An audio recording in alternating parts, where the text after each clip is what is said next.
This channel does not promote any violent, harmful, or illegal activities. All content provided by this channel is meant for an educational purpose only. School service পরীক্ষায় সেরা সাফল্য মানে Oxygen Books SSC Gateway Series. আর শুধু এখানেই শেষ নয়, আপনাদের যেরকম জানাচ্ছিলাম যে সুপ্রিম কোর্ট রীতিমতো তুলোধনা করে এদিন এসএসসি কে। বিচারপতি তপব্রত চক্রবর্তী তার তরফ থেকে বলা যে এসএসসির অফিসাররা কেন তারা কাঠগড়ায় উঠবেন না, কেন তাদের চাকরি যাবেন না, কারণ শীর্ষ আদালতের তরফ থেকে স্পষ্ট নির্দেশ ছিল যে অযোগ্যরা যেন আবারও চাকরির পরীক্ষায় বসতে না পারে। কিন্তু তারপরেও কি করে তারা অ্যাডমিট কার্ড পেলেন সেই নিয়ে আজ প্রশ্ন তোলা হয়। শ্রাবন্তী রয়েছেন আমাদের সঙ্গে, আমরা সরাসরি চলে যাবো শ্রাবন্তীর কাছে। শ্রাবন্তী, লক্ষ্য যখন স্কুল সার্ভিস, সঙ্গে আছে গেটওয়ে সিরিজ, অক্সিজন বুকস।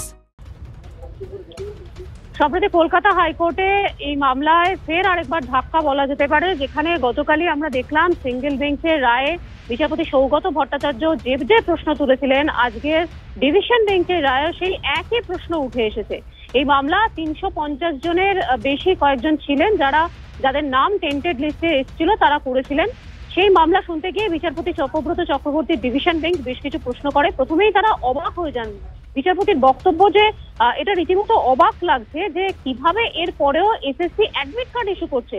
তাদের এসএসসির হয়ে আইনজীবী কল্যাণ বন্দ্যোপাধ্যায় তিনি বলেন যে এটা তাদের একটা ভুল হয়েছে, যদিও বিচারপতি সেটা মানতে চাননি। বিচারপতি তপব্রত চক্রবর্তীর বক্তব্য যে এই জন্য আপনাদের অফিসাররা কেন কাঠগড়ায় উঠবেন না, কেন আপনাদের অফিসারদের চাকরি যাবে না, এত ছেলেমেয়েরা চাকরি, যেখানে ছেলেমেয়েদের চাকরি যাচ্ছে, যেখানে শীর্ষ আদালত টেন্টেডদের কোনোভাবে পরীক্ষায় বসতে সুযোগ দিচ্ছে না, সেখানে কিভাবে এসএসসি অ্যাডমিট কার্ড ইস্যু করছে, এই নিয়ে প্রশ্ন তুলেছেন তিনি।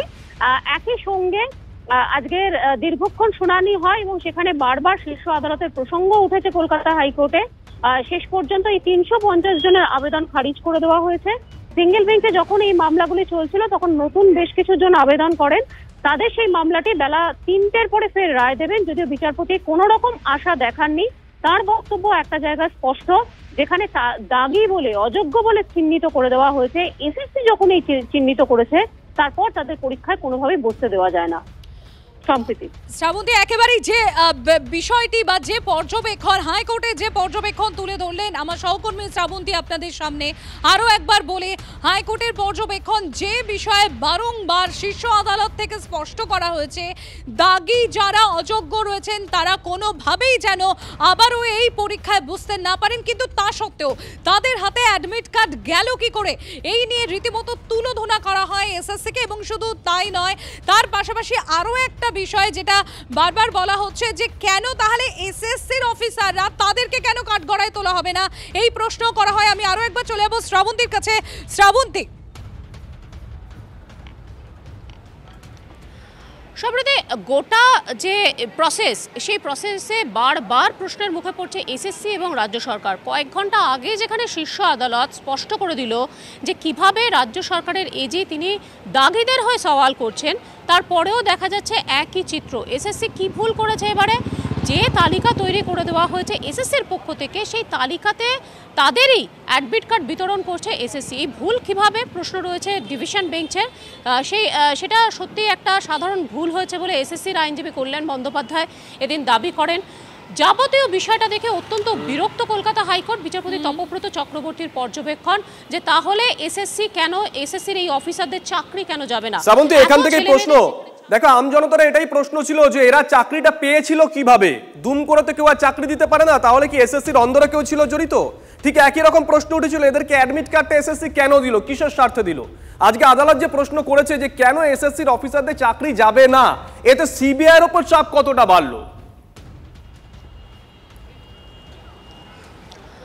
দেখো, আজকের শুরু থেকে যদি দেখি, বারবার শীর্ষ আদালত এবং কলকাতা হাইকোর্ট এই দাগিদের নিয়ে যে অবস্থান রাজ্য সরকার দেখাচ্ছে তাতে বারবার চূড়ান্তভাবে সমালোচিত হয়েছে। শীর্ষ আদালতই আজকে স্পষ্ট করে দিয়েছে যে সিবিআই কি করছে। এসএসসি যেখানে দাগিদের লিস্ট তৈরি করে দিয়েছে তাদেরকে জিজ্ঞাসাবাদ করা হয়েছে।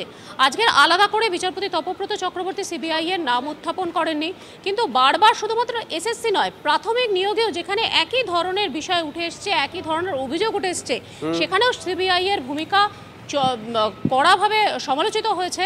আজকের এই বিষয় না উঠলেও এটা খুব স্বাভাবিক ব্যাপার।